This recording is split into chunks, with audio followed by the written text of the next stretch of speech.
Quel bonheur de vous retrouver ici dans l'émission qui vous facilite la vie. Nous sommes à vos côtés comme chaque jour jusqu'à midi. Et maintenant, à nos côtés, à nous, autour de la table, il y a Jérémy Combe. Monsieur Bonne Manière, bonjour. Bonjour à toutes et tous. Alors comme ça, même en bikini, même en short de plage, il nous faut pas relâcher l'étiquette. Ah mais je suis pas là pour rigoler moi. Ah ouais, Quelle oh. étiquette ? Situation. L'étiquette, Julia. L'étiquette du maillot de bain. C'est pas l'étiquette du maillot de bain. Ah oui d'accord, on en est là aujourd'hui. Alors on va dire le mot code. Employons le mot code parce qu'il n'y a pas de code dans votre maillot de bain, Julia. Eh bien oui, on va voir ensemble comment il faut se comporter. Eh bien super Jérémy, on vous retrouve tout à l'heure sur la plage et en maillot de bain, j'ai hâte de voir ça. Mais à présent, on va faire du bien à nos amis les animaux. Avec vous Amélie Escourou, bonjour. Bonjour Amélie. Bonjour. Aujourd'hui on va découvrir avec vous comment aider les animaux abandonnés et ça même quand on ne peut pas ni adopter ni donner de l'argent. Exactement. Aujourd'hui, on est de plus en plus nombreux à être touchés par la cause animale. 86% des Français le déclaraient dernièrement. Alors habituellement, moi je vous parle de la cause animale par rapport à notre alimentation, notre mode de vie, mais il y a aussi les animaux de compagnie. Parce que malheureusement, en France, on a beau les adorer, on reste encore les champions d'Europe de l'abandon, notamment à l'approche de l'été. Et si vous passez beaucoup trop de temps, comme moi, devant les vidéos marrantes d'animaux sur les réseaux sociaux, genre les petits chatons, voilà, on adore. on en est tous accros. Et ben vous savez aussi qu'on est très souvent sollicité par des annonces SOS pour adopter tel chien ou chat dans une association. Bah oui, et on se sent souvent impuissant parce que moi je les trouve trop mignons. Si je pouvais, je les adopterais tous, mais je peux pas adopter tous les chats et les chiens de la terre, c'est pas possible. Et oui, malheureusement, mais heureusement, il existe quand même plusieurs moyens de pouvoir aider. Alors la première idée, elle est lumineuse et c'est la jeune start-up YouCare qui l'a eue. Il s'agit simplement d'utiliser notre téléphone ou notre ordinateur comme on le fait tous, tous les jours, et ça va générer des dons aux associations. Ah bon ? En fait, YouCare a inventé un moteur de recherche caritatif qui est gratuit comme Google ou Yahoo que vous utilisez pour faire vos recherches internet et toutes les 45 recherches, vous offrez un repas à un animal de refuge. Thomas Moreau, le fondateur, nous explique. YouCare, c'est un moteur de recherche caritatif. Ça permet de financer des bonnes actions grâce aux résultats sponsorisés. Donc, par exemple, on va taper Hôtel Paris et donc Booking va tomber en premier. Booking va nous payer pour ça. Et grâce à ça, on peut financer des bonnes actions qui vont être choisies par l'utilisateur. Au bout de 45 recherches, on finance un repas pour les animaux des refuges. On peut même choisir quelle est l'association qui va être bénéficiaire. On a plus de 400 associations partenaires sur YouCare. Et après, on montre toutes les photos de tous les repas qui sont offerts grâce à ce système-là. Et ça permet de gratuitement, sans aucun temps, de pouvoir aider du coup ces associations, tout le monde peut le faire. Depuis la création de YouCare, on a reversé 250 000 € de dons, donc en 4 ans, pour une start-up, c'est assez important. Vous avez entendu mon c'est beaucoup d'argent. C'est beaucoup, et vous savez combien ça fait de repas ? Ça fait plus d'1,5 million de repas offerts. C'est énorme, c'est super ça. Donc en fait, juste en cherchant, par exemple, les horaires d'une séance de ciné sur Internet, on fait déjà une bonne action. Exactement. En fait, ils ont rentabilisé un geste qu'on fait déjà tous. En plus, c'est un moteur de recherche qui est anonymisé, ça veut dire qu'il ne collecte pas nos données personnelles. Ça, c'est chouette. Ensuite, il y a une deuxième action qui aide vraiment les animaux abandonnés et qui est très peu connue. Les vacances approchent et si vous avez la chance de partir aux Antilles ou à la Réunion, les associations ont besoin de vous. Alors, attendez, comment ça ? On fait du bénévolat sur place ? Alors, c'est encore plus simple et encore une fois, l'idée, c'est pas de vous prendre du temps. En fait, dans ces territoires et notamment sur l'île de la Réunion, le nombre d'animaux errants explose tous les chiffres. Voilà, donc malheureusement, les associations ont vraiment besoin de voyageurs volontaires pour ramener les animaux en métropole où ils ont plus de chances d'être adoptés. Alors, en tant que voyageur, vous n'avez rien à faire, rien à payer, c'est l'association qui s'en charge.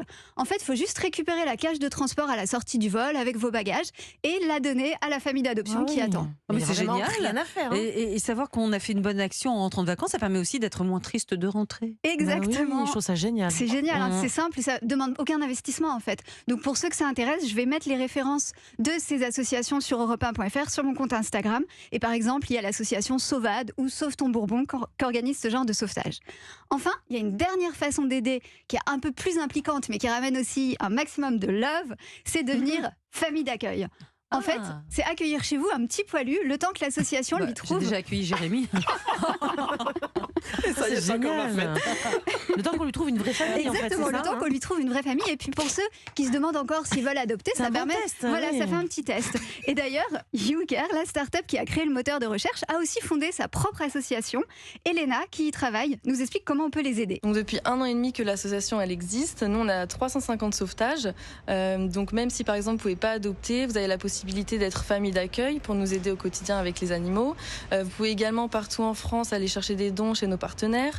Et il y a aussi la possibilité, par exemple, de récupérer des animaux qui proviennent de la Réunion, les récupérer à l'aéroport pour les emmener jusqu'à l'association, mais également aussi récupérer des animaux qui viennent de la fourrière pour les ramener jusqu'à l'association. Vous pouvez faire plein de petites missions comme ça pour aider l'association au quotidien.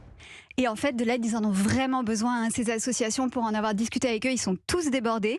Et comme de nombreuses études de psychologie le disent aujourd'hui, il paraît qu'aider, ça rend heureux. C'est sûr. Voilà, pourquoi s'en priver ? Mais oui, C'est mais génial. merci, Amélie. vraiment, Bravo. Amélie. Merci. Honnêtement, que des infos que j'ignorais et que je vais m'empresser de mettre en pratique. Merci Super, beaucoup, merci. Amélie. Maintenant, rien à voir, on va sortir les bikinis, les serviettes On vient de parler de la plage. Réunion quand même. Voilà, la crème solaire et on n'oublie pas donc nos bonnes manières. Jérémy Combe, c'est à vous. Avec vous, évidemment, rien ne nous étonne. Vous allez nous donner les bonnes manières, comme vous dites, à appliquer à la plage. Non, mais vous plaisantez en vacances aussi. Mais moi, je suis pas un rigolo. Faut Ouais, quand même que ouais. vous vous en rendiez compte. Même à la plage, mais vous allez voir, c'est du bon sens. C'est un peu du civisme plus que des bonnes manières sur cette chronique. Le décor, vous voyez, c'est la plage, le sable chaud, la mer turquoise, la caravane ou la maison en arrière-plan. Parce que pendant les vacances...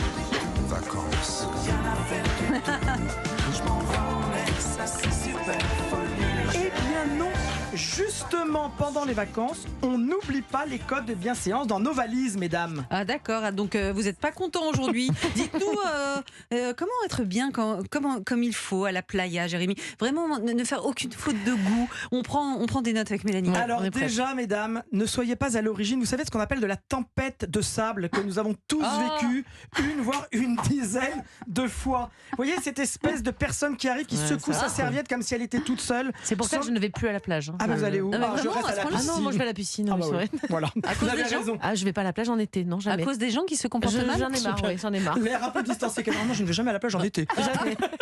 Et quand vous naviguez pareil entre les serviettes, vous voyez, avec vos enfants, on le fait plutôt pieds nus, pas avec vos claquettes ou vos espadrilles. Parce que vous savez, quand ça tape dans le talon, c'est pareil, on éclabousse sur tout le monde. Ne faites pas comme si aussi vous n'aviez pas vu les constructions en sable des plus petits. Ça, c'est pas gentil. Ah bah, Il y en a plein. qui font ça, Bah, franchement. Ceux qui se promènent ça, un je peu, sais.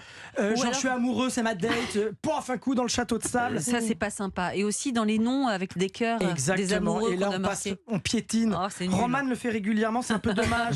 Faites un détour autour de toutes ces constructions. Et puis, comme je viens de vous dire, le secouage de serviettes, c'est ce qui a le plus à l'origine, qui est à l'origine, le plus de rixes entre des familles qui sont à la plage. Même chez des personnes bien élevées, le vrai. sable que l'on se prend dans les yeux, C'est ça peut insupportable. énerver. Alors, il y a aussi, Jérémy, ce que vous appelez le b.a.-ba. De quoi s'agit-il chez vous? Alors disons que moi je n'ai rien contre les parasols, chacun qui arrive avec son petit parasol à la plage, mais en revanche vous savez, la muraille de Chine qui s'installe C'est quand affreux. vous n'avez pas la chance d'être au premier rang, mais au deuxième ou au troisième rang, la plage c'est le domaine public, on a tous le droit de profiter De la du voir, sable de la et voir. de la voir, de voir le sable, la mer, et la courtoisie veut qu'on fasse attention aux autres. C'est pareil quand vous arrivez sur une plage, qu'elle soit publique ou privée, comme dans certaines régions, la bienséance suggère de saluer ceux et celles qui sont autour de vous. Ah oui? Bonjour, Ah bon hello, idem quand on parle les premiers. Avec Julien, J'ai jamais fait ça de Ben, ma je vie, vous hein. vois très bien arriver comme deux petites snobs là sur la plage, et on voudrait même qu'on vous mette votre serviette. Eh bien non, pas jusque-là. Mais il ne s'agit pas d'en faire des Mais ils ne tonnes. disent pas bonjour non plus. Ah oui, alors. justement, vous leur direz, il nous a dit que D'accord. dans la mesure, il faut mettre de la mesure. Mais vous savez qu'il y a beaucoup de relations amicales qui se lient créent à la plage. Non, mais c'est pour ça qu'on n'a pas d'amis. Elle est coquine aujourd'hui, Et voir Julien. plus. Moi, ce que j'aime pas, c'est quand ils viennent avec des transistors qui mettent de la musique que j'aime pas. Alors justement, ça la musique, c'est pas possible. Mais je vous l'ai déjà répété vraiment plein de fois. L'ADN de la bienséance, c'est la discrétion. Oui, bah, Alors c'est ça. voilà, quand vous arrivez à la plage, n'arrivez pas avec la musique à fond, une petite enceinte. C'est insupportable. Il y en a qui se sont, privés toute l'année pour s'offrir une semaine de vacances. C'est le moment paisible dans leur vie personnelle et professionnelle. Respectez-les, respectez-nous. Et je sais pas vous, mais moi, je suis quand même parfois un peu étonnée par les tenues vestimentaires de certaines personnes à la Ça, plage. c'est rigolo, c'est pas Oui, forcément mais mal j'aime bien. élevé. Alors, C'est tout moi- enfilé, j'aime bien, mais c'est Je cirque. suis quand même assez content qu'on aborde le sujet. Parce que là, franchement, j'ai parfois des nausées. Ce n'est pas qu'à ce cause du rosé. Oui. C'est une honte. La plage n'est pas un lieu où tout est possible. Il est ronchon, Ah genre. oui, faut pas exagérer non plus. Il y a un minimum à Non, mais c'est respecter. quoi le minimum? Paréo ou robe de plage pour vous, mesdames, quand vous arrivez ou quand vous allez déjeuner ou à la baraque à frites ou au restaurant de la plage. Ah oui, Polo, nous on le met le paréo avec Julien, mais c'est pas pour être poli. C'est pour cacher la misère. C'est pour cacher la misère. Voilà. Ce qui est une forme de politesse. finalement aussi, messieurs, polo ou chemise, on va parvenir sur la chemisette qui est alors vraiment bannie. Et pour les enfants, idem, on leur met un petit t-shirt ou la combinaison qui protège des UV. J'ai envie de lancer un SOS. Oh là. Ouais. SOS. Il est sérieux aujourd'hui. Si vous déjeunez au restaurant de la plage ou comme je viens de le dire à la baraque à frites, Oui. parce qu'on aime bien les panini frites un peu gras pendant les on adore. vacances, Les pambagnats. on ne vient pas torse nu. Non, c'est dégueu. Alors, ça se c'est- met dans les poils grasses. mais dans Voilà, les je poils. vous demande pas d'illustrer non plus tous mes propos à ce point-là. Ne levez pas les yeux au ciel, Mélanie, je Non, vous mais vois. je sais pas pourquoi elle parle de ça. Je défie quiconque de ne jamais avoir été témoin d'une personne qui arrive torse nu. Et pour terminer, vous avez encore joué aux gendarmes, Jérémy. Vous êtes vraiment passé à côté de votre vocation, je crois. Merci, mais je suis quand même un camarade sympa, n'hésitez pas à m'inviter. Vos enfants, outre le fait de ne pas crier non-stop, doivent savoir prêter leur jeu de plage. Tant pis si leur emprunter le seau de Louis, c'est comme ça à la plage. Savoir prêter fait partie de la base de l'étiquette, mesdames, avec vos enfants. Et de quelle étiquette il parle De Du savoir paréo, vivre. celle du Ça paréo. fait un an que je vous parle de savoir-vivre quand même. À toutes celles et tous ceux qui fument et ne peuvent s'en empêcher pendant oui, 2 ça aussi. heures, même des cigarettes électroniques, il est impératif de vous éloigner de vos voisins et de vous mettre à l'abri du vent. Pas la peine d'entrer dans les détails. Et là, mes yeux pleurent souvent. Laissez la plage nette. On réemballe tous les déchets qu'on a laissés. Voilà, j'ai terminé pour Et aujourd'hui. qu'est-ce qu'on n'oublie pas Que les bonnes manières, ce n'est pas obligatoire, mais même à la plage, c'est bon à savoir. Eh bien, merci Jérémy.